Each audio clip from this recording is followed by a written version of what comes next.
In my opinion, we've done a lot of pussyfooting around this issue for way too long. Let's start here.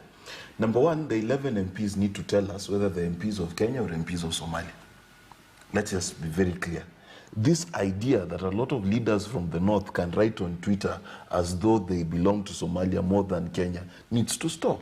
Because at the end of the day, they are Kenyan Maasais, yes, but they act like Kenyan Maasai. They do not act like Tanzanian Maasais. And this is critical because, as far as I'm concerned, we are about to lose our territorial integrity and we are playing games with it. Let's be clear. The maritime border dispute is not a $2 affair. It is a trillion dollar affair. Okay? Kenya is about to lose a lot of money if we do not act right.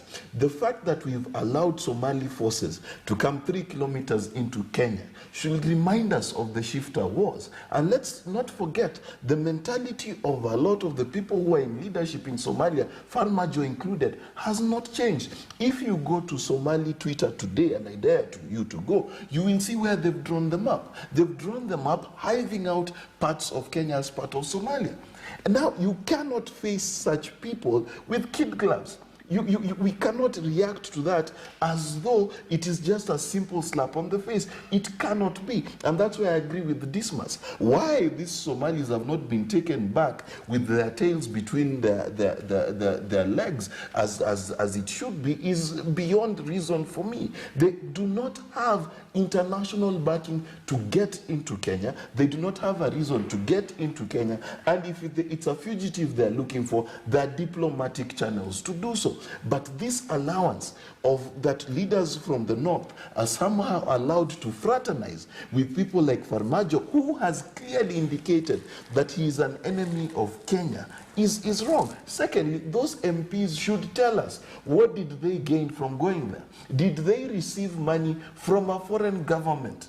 And what does that mean to us? Because if it was Moi time, that would be treason. And I want to remind Kenyans, there was a time a single piece of military equipment was taken from Kenya.